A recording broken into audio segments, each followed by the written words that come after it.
um dia daqueles. E acho que não é um dia só importante para Brasília, é para o país como um todo, em função da operação da Polícia Federal, que foi levada a campo na manhã de hoje, mais de 30 mandados de prisão e outros que foram cumpridos, investigações que passam por diversos estados, por Minas Gerais, por Amazonas, por várias unidades da federação, e que tem no centro a hipótese que foi colocada lá atrás pela Polícia Federal e por todo o ruído político que existia de que alguém tentou dar um golpe de Estado no país. Bom, essa é a conclusão que a Polícia Federal apresenta até o momento para ter saído às ruas em busca de vários integrantes do núcleo duro, vou chamar assim, do bolsonarismo. Estamos tratando do general Augusto Heleno, estamos tratando do general Mauro Cid, do coronel, aliás, tenente-coronel Mauro Cid, e de tantas outras pessoas que gravitavam no entorno do ex-presidente da República durante o seu mandato. E a Polícia Federal acabou no decorrer do dia prendendo, por exemplo, Valdemar da Costa Neto, presidente do PL, por outras razões que não relacionadas exatamente à operação, por porte ilegal de arma, mas no grosso me parece ser um dia em que a Polícia Federal e o Supremo Tribunal Federal apontaram para um caminho que era aquele que parecia o mais evidente após as eleições. É dizer, olha, o presidente Jair Bolsonaro e o seu grupo queriam dar um golpe de Estado. Me parece que no dia de hoje, com as evidências apontadas pela polícia, ainda há um caminho gigantesco até uma eventual condenação e muitas das outras situações que precisam ser apresentadas, mas há indicações muito fortes de provas da Polícia Federal de que havia diversos núcleos, pelo menos 6 apontados pela polícia, com este objetivo, utilizando das Forças Armadas, utilizando de apoio político, utilizando da Agência Brasileira de Inteligência, que até outro dia foi pauta de outra operação da Polícia Federal. E aí, Marina, vou começar hoje por você, para colher primeiro a sua impressão. Às vezes a gente, como jornalista, está contando a história durante os dias em que ela acontece e no exato momento em que ela acontece. Eu não consigo tirar a impressão de que hoje estamos tratando de um dia emblemático, para o bem e para o mal, para o que pode acontecer e para o que daqui não acontecerá com o ex-presidente Bolsonaro e com o núcleo principal do entorno do presidente. Qual é a sua avaliação inicial sobre esse dia? De fato, estamos tratando do dia com o maior risco político de que o presidente, que passou os 4 anos brigando com as instituições, seja imputado sobre o crime de que tentou romper o Estado democrático com um golpe de Estado? Depois dessa operação da Polícia Federal, fica muito difícil a gente dizer, por exemplo, que o Bolsonaro não sabia da minuta do golpe. Não dá mais para dizer que é um papel, um documento aí que alguém colocou no meu bolso, eu nem sabia o que era. Tem provas ali que não dá também para poder manter aquela narrativa da perseguição política da esquerda, porque a operação da Polícia Federal é baseada com provas como gravações que foram feitas pelos próprios envolvidos, pelos próprios investigados, das reuniões que eles fizeram, troca de mensagens que foram recuperadas, delação premiada do Mauro Cid, que é ex-ajudante de ordem do Bolsonaro até então, até pouco tempo atrás, antes dele ser preso, uma das pessoas mais próximas do Bolsonaro, do dia a dia do Bolsonaro como presidente. Então fica tudo muito concreto. A BIM, que a gente falava de a BIM paralela, que o Bolsonaro falava, nunca ouvi falar, não sei o que é isso, a gente tem ali, no meio daquela reunião, Augusto Heleno, que era chefe do Gabinete de Segurança Institucional do GSI, também do Exército, a alta cúpula aí do Exército, dizendo que ele estava negociando para colocar pessoas infiltradas nas campanhas eleitorais dos opositores. Tem a gravação da reunião que o Bolsonaro participava dela. Então fica muito difícil tirar o Bolsonaro dessa linha toda. E antes a gente estava falando do plano que estava se discutindo, tentando armar um golpe de Estado. Agora mostra-se como que ele estava sendo desenhado, como que essa campanha para dizer que as urnas eletrônicas não funcionavam começou lá atrás e com um objetivo, para justificar depois essa determinação de golpe de Estado. Então as coisas ficam muito concretas, fica muito fácil da gente visualizar. É a pessoa falando. A gravação tem o general falando, as mensagens saíram do celular do ajudante de ordem. Então não tem como dizer que isso foi inventado. É muito difícil justificar isso quando você tem coisas tão concretas. E é o que a gente falava na semana passada, que a gente dizia ali sobre a operação que mirava Carlos Bolsonaro. Puxou-se um fio do novelo. Agora vai aparecendo mais coisa. do Ramagem, do Jordi foi para o Ramagem, do Ramagem para o Carlos Bolsonaro, agora tão perto do Bolsonaro. E outra coisa, a gente chega no Exército, né? Nos oficiais lá de alta patente, muitos da reserva, né? Do Exército. Para a gente chegar assim no Exército, tem que ter uma coisa muito consistente por parte das operações da Polícia Federal. Para o ministro Alexandre de Moraes mandar apreender o passaporte do Bolsonaro, tem que ter indícios fortes ali de que tem mais coisa por vir. Isso é uma ação muito significativa, principalmente no país que a gente vive polarizado como está, e principalmente se tratando de um ex-presidente. Então complica, sim, muito a vida do Bolsonaro. Hoje não é só o dia que a gente mais trabalha, mas também o dia que chegou mais perto do Bolsonaro. Larissa, quero colher a sua avaliação também na mesma proporção. Você está avaliando o dia de hoje como aquele em que, talvez de hoje a algum tempo para frente, iremos dizer, este foi o dia crucial para mostrar a digital, a fala, a voz, a presença física de Jair Bolsonaro num eventual plano de golpe para interromper com a democracia brasileira?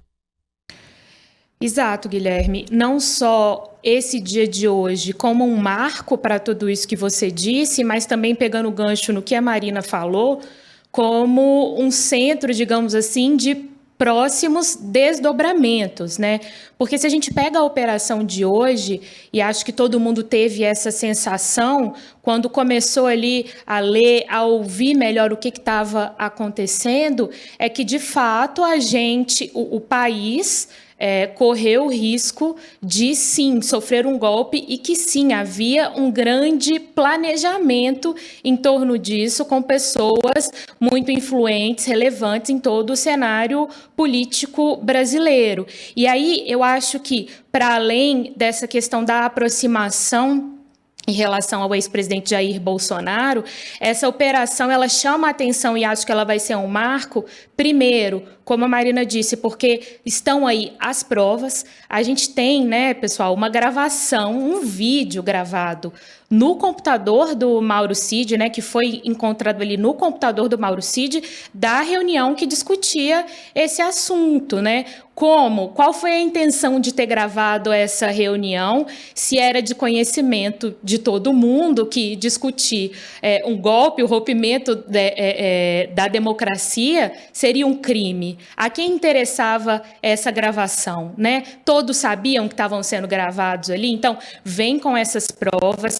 Essa operação também, a sensação que fica, ela está costurando muitos dos pontos que a gente foi vendo nos últimos meses, assim, em relação a outras operações da Polícia Federal ou mesmo de outras investigações iniciadas ali, por exemplo, em relação à ABIN paralela, e chama a atenção, claro, como cada vez mais vai se aproximando do núcleo político, né? Marina citou ali a operação em relação ao Jordi, ao Ramagem, ao Carlos Bolsonaro, e a pergunta que todo mundo se fazia aqui em Brasília, principalmente depois ali da operação contra o deputado federal Ramagem, era quando a Polícia Federal iria chegar cada vez mais perto daquele núcleo ali próximo do ex-presidente Jair Bolsonaro. Eu acho que, então, essa operação de hoje, ela dá muitas respostas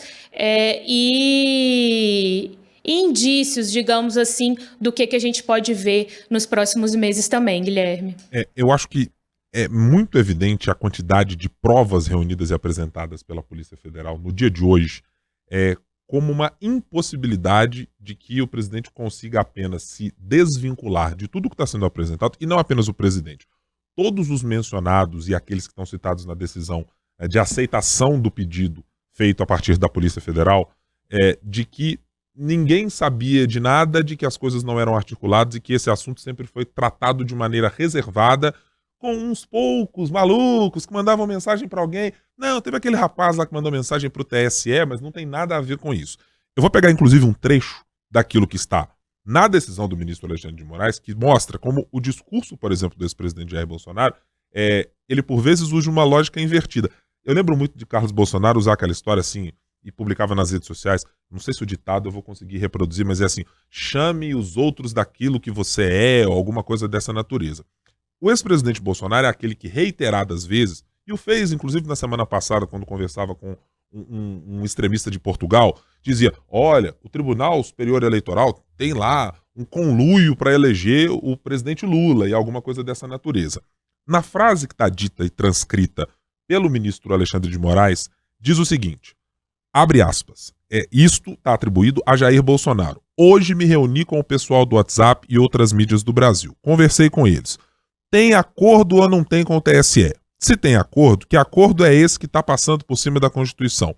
Eu vou entrar em campo usando meu exército, meus 23 ministros.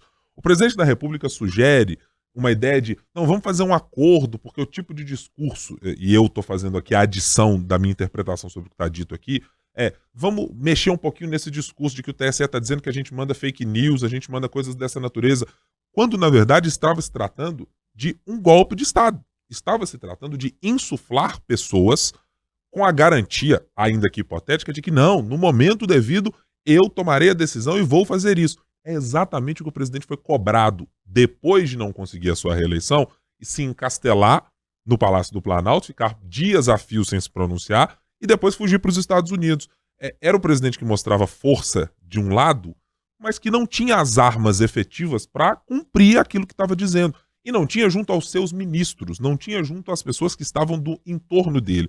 Então eu estava olhando para muito do que foi essa operação e das palavras que foram colocadas ali, elas revelam, primeiro, o quanto, de fato, há uma clareza, como distingue o ministro Alexandre de Moraes, de dizer que nitidamente revela um arranjo de dinâmica golpista no âmbito da alta cúpula do governo, mas ao mesmo tempo ele dá aquele indício claro de que estivemos próximos de uma situação de golpe de Estado, mas que não havia unidade em torno dessa ideia. Porque, veja, sempre e a todo momento surge alguém nessas reuniões para dizer o seguinte, não, presidente, eu disse ao presidente que não era para fazer isso, ou eu me coloquei de uma maneira distanciada. Gustavo Bebiano foi um desses, que alegou há pouco tempo, quando lembrado ali sobre o gabinete do ódio, e da entrevista que deu antes de morrer, dizendo, olha, não, eu cheguei a dizer para o presidente que não devia tocar nisso. Sempre tinha alguém para colocar uma ideia de pôr panos quentes ou minimizar as coisas. Acho que a operação de hoje deixa claro que boa parte dessas pessoas estavam em concordância e que talvez nenhuma delas estivesse em desacordo com o que estava apresentado e colocado na mesa para o presidente da República. E acho que no momento em que leva-se à frente, em especial, o primeiro item citado pela Marina aqui, a minuta do golpe, porque ela revela o quanto, indica a Polícia Federal, o presidente da República, à época, sugeriu que mude-se isso, coloque-se aquilo. Quem sugere, supõe-se, leu o documento. Quem sugere, supõe-se, recebeu no mínimo a informação de que o objetivo final do documento era aquele. Então, não cabe uma alegação de que eu não sabia de nada.